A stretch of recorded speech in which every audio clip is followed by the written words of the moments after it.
services that ensure delivery of cutting-edge healthcare and medical research in Kenya and the region. Located on a 100-acre piece of land in Nairobi County, Kenya, the Kenyatta University Teaching Referral and Research Hospital is a Level 6 hospital with a bed capacity of 650. It is easily accessible by public means, private vehicles, and has a helipad to enhance accessibility, especially in an emergency. KUTRH is a highly specialized Level 6 referral hospital, and our flagship project is oncology, cancer care.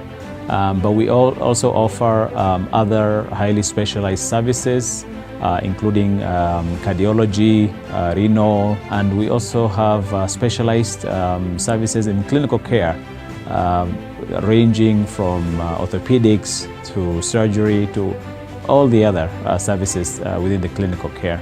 Kenyatta University Teaching Referral and Research Hospital is a world-class healthcare facility, a concept largely attributed to Professor Olive Mugenda and financed through a government-to-government loan from China. The hospital was officially opened in September 2020 and has continued to make tremendous contribution in support of provision of specialized health services. We are now almost 4 years old since we started, and we have about inpatient population of about 360 patients and many more patients who come every day as outpatient.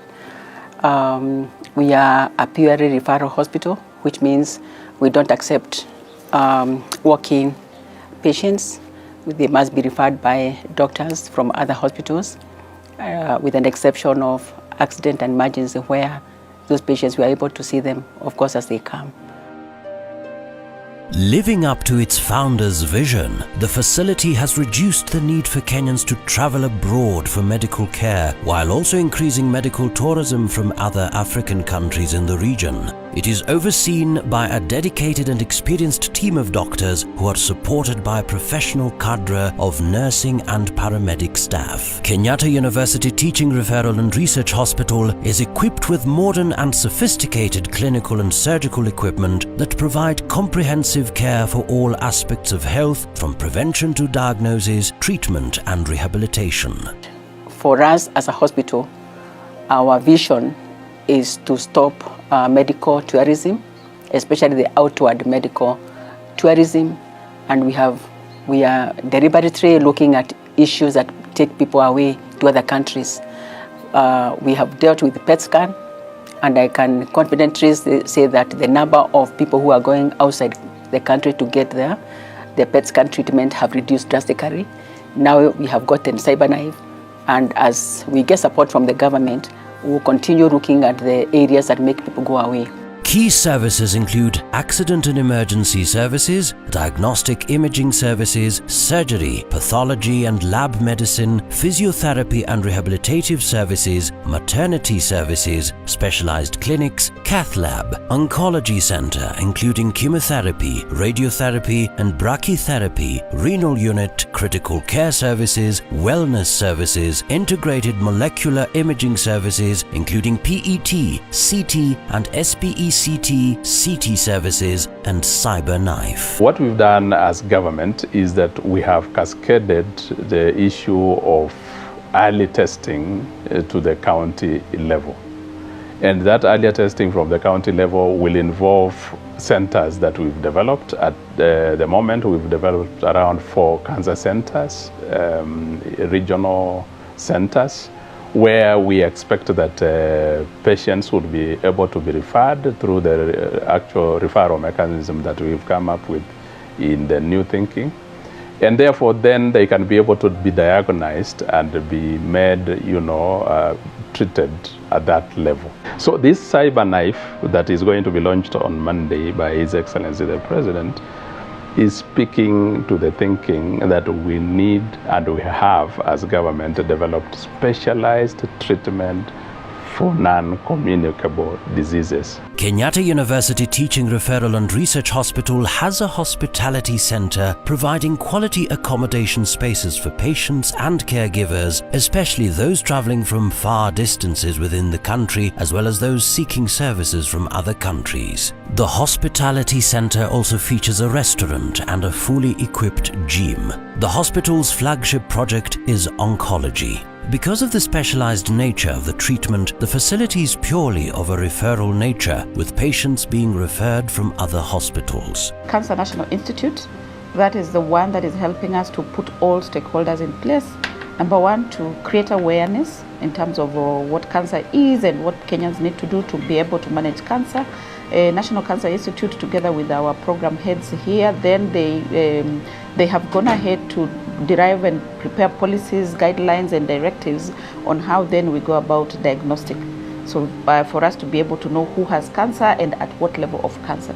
The same institute, together with our program here, then they have developed mechanisms in terms of how do we treat. So we have chemotherapy, we have radiotherapy, surgery, and now this, the very high level that we are going to, that is being installed at, commissioned at the Kenyatta University Teaching and Referral Hospital. But also important for Kenyans to know that those who are registered on NHIF, they can access cancer treatment, including this cyberknife that is being commissioned by Kenyatta University Teaching and Referral Hospital. One of the cancer treatment services now available at Kenyatta University Teaching, Referral and Research Hospital is cyberknife treatment. This is a painless and non-invasive treatment for cancerous and non-cancerous tumors. The cyberknife delivers precise pulses of high-dose radiation that target certain tumors and other abnormal tissues while limiting exposure to surrounding healthy tissues. Contrary to what the name suggests, cyberknife is actually not a knife, but rather an advanced radiotherapy machine that delivers very high doses of radiation with sub-millimeter accuracy. With the cyberknife, doctors are able to reach areas of the body that were previously thought untreatable, such as head and neck cancers and brain tumors, with a sub-millimeter accuracy. The precision of the treatment limits damage to healthy tissues, reducing side effects. Another benefit of this treatment method is the almost immediate recovery. These benefits make cyberknife treatment ideal for patients who are unable to or prefer not to undergo conventional surgery. We needed to get an equipment which can provide precision treatment, and that is why we started thinking, okay, we now can diagnose cancer at very early stages, but what do we do about those patients who need treatment? And we needed now to think of then, completing that continuum from diagnostics to treatment. And then we started looking for one machine which can, complement what we have, but very specialized so that people don't have to go outside of the country to seek this particular service. Some of the conditions that can be treated using cyberknife mainly is both cancerous tumors and non-cancerous tumors. This machine is the second one in Africa after Egypt. First, allow me to congratulate the leadership, starting with the chair of the board, Professor Olive Mugenda, together with the CEO, Dr. Dagane, for this milestone that they're achieving in terms of being able to commission cyberknife. As you are well aware that on the continuum of care of cancer, WHO has played cyberknife as the best, actually the topmost, in terms of precision, in terms of dealing with the surgeries, dealing with the cancer cases. Kenyatta University Teaching, Referral and Research Hospital is led by a board of directors as well as a management team responsible for the management and administration. The hospital's directorates are clinical services, nursing services, administration and corporate services, planning, development and partnerships, training, human resource development, integrated molecular imaging center, and research and innovations. It's really good for us to have this sort of specialized machine here because it's, first of all, it's non-invasive. It means that it is very safe and effective for treating cancers. And of course, we are excited for us to have this kind of treatment here because it means Kenyans now will no longer be going to India or other countries seeking those services. Our vision remains to be a premier national referral hospital renowned for clinical excellence, medical training and research that enhances quality of lives for Kenyans and the regional citizens, with the mission to enhance quality of lives through provision of quality patient-centered and evidence-based healthcare training innovation and state-of-the-art technology. Kenyatta University Teaching, Referral and Research Hospital services are carefully priced to ensure that they are affordable to Kenyans, while at the same time ensuring sustainable operationalization of the facility.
Stuck in small spaces.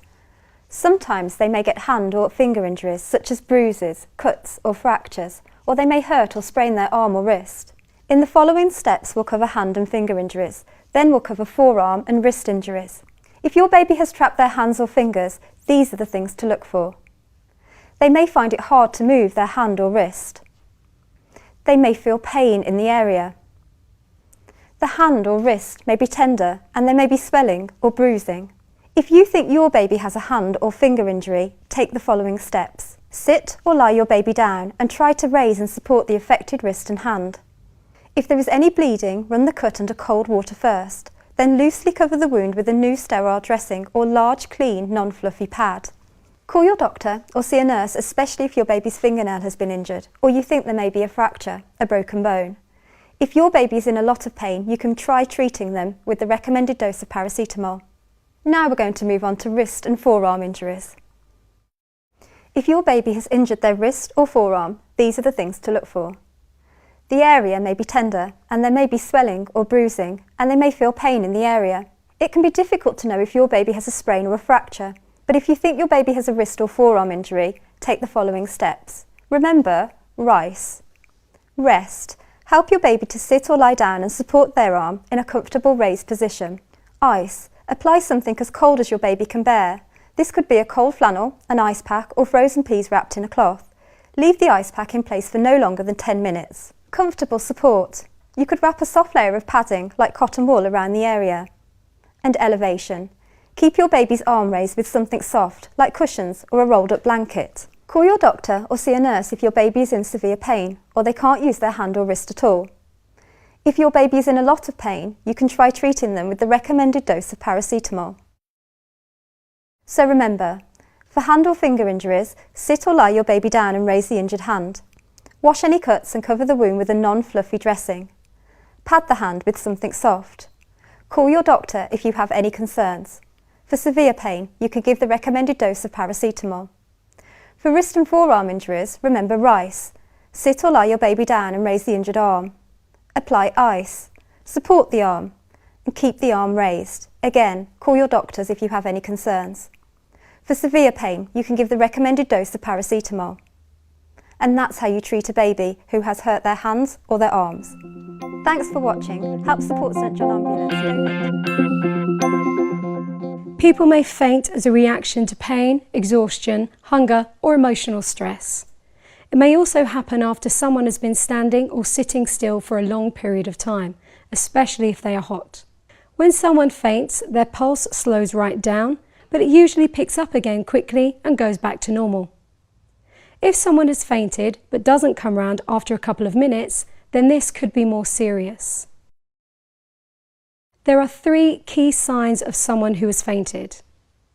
They have a brief period of unresponsiveness, causing them to fall to the ground. They may have a slow pulse. Their skin may be pale, cold and sweaty.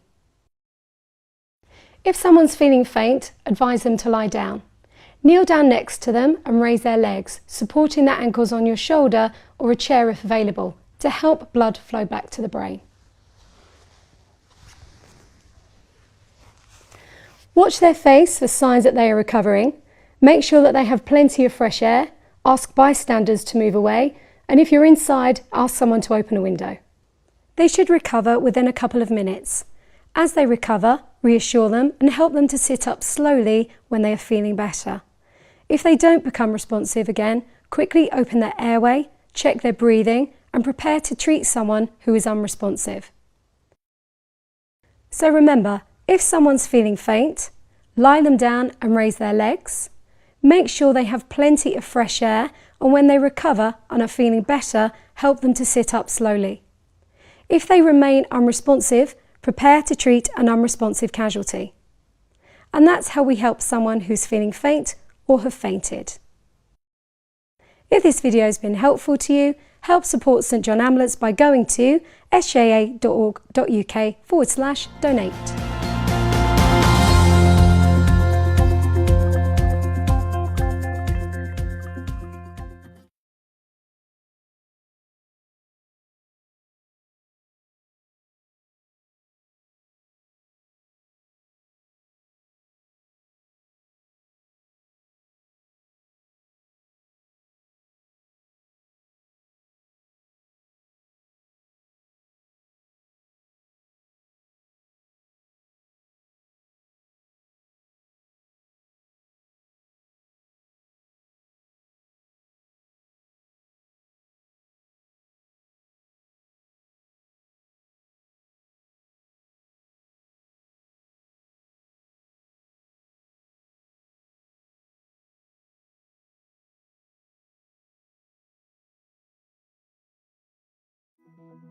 When there's something wrong with your baby, if you know what to do, you'll give them the best chance of survival. If something has happened to your baby, you'll need to do a primary survey. This is a quick, orderly way for you to find out if your baby has any injuries or conditions that are life-threatening. You should always perform a primary survey before treating your baby because it will help you find out what's wrong and the best way to help them. We can use the initials DRABC or Dr. ABC to remind us of the steps we need to follow. These initials stand for danger, response, airway, breathing, and circulation. To perform a primary survey, first you need to ensure there's no danger. That means nothing near the baby that may cause further harm to them or to you. This is to avoid any injury to you and to prevent you from becoming a casualty as well. Look around quickly and make sure it's safe to approach. If you see any danger or anything hazardous nearby, clear it away quickly. Try to see if your baby responds to you by gently tapping or flicking the sole of their foot and call their name. They are unresponsive if they don't respond to you. Martha, can you hear me? Next, you will need to check if they are breathing. To check for normal breathing, open the airway. Place one hand on your baby's forehead and very gently tilt their head back. With one finger, gently lift the chin to open the airway and check to see if they're breathing.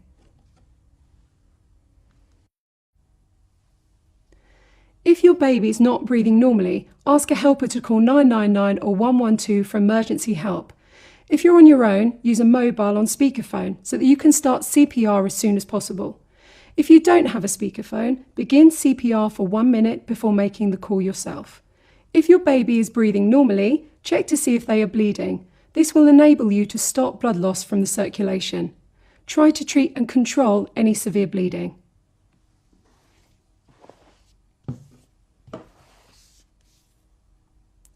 If your baby is not bleeding severely, place your baby in the recovery position.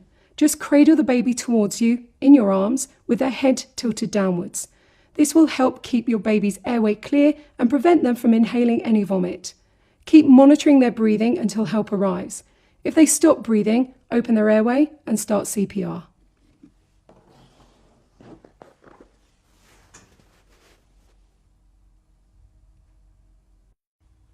So remember, do a primary survey to try and find out what's wrong as quickly as possible. We do this by checking for danger, check for a response, open their airway and check their breathing. If they aren't breathing, call for help, ask a helper to dial 999 or 112 for emergency help and begin CPR. If you're on your own, use a speakerphone and start CPR as soon as possible. If you don't have a speakerphone, do CPR for a minute before calling for emergency help. If they are breathing normally, check their circulation, check for severe bleeding and treat if necessary. If there is no severe bleeding, hold them in the recovery position until help arrives. If they stop breathing, open their airway and begin CPR. And that's how you perform primary survey on a baby. In young children, Thanks for seizure, watching. also known as a convulsion or fit, can be caused by raised body temperature linked to throat, ear or other infections. It can occur because the brain is not mature enough to deal with the body's high temperature. When a child is having a seizure, you may find they have loss of or impaired response, vigorous shaking with clenched fists and an arched back, signs of a fever with hot, flushed skin and sweating, breath holding and red, puffy face, possible vomiting, or a loss of bowel or bladder control. If you think your child is having a seizure, place pillows or soft padding around the child so they don't injure themselves on surrounding objects. Do not restrain them. If they have a raised body temperature, try and cool the child by removing any bedding and clothing, although you may have to wait until the seizure stops to do this. Ensure there is fresh air, but make sure the child doesn't get too cold. When the seizure has stopped, open the airway and check their breathing. If they are breathing, put the child in the recovery position, call 999 or 112 for emergency help. While you wait for help, reassure the child and monitor their level of response. So remember, place padding around the child and don't restrain them. Try and cool them down. When the seizure has stopped, open their airway and check their breathing. If they are breathing, put them in the recovery position and call 999 or 112 for emergency help. And that's how you help a child having a seizure. If this video has been helpful to you, help support St John Ambulance by going to sja.org.uk/donate.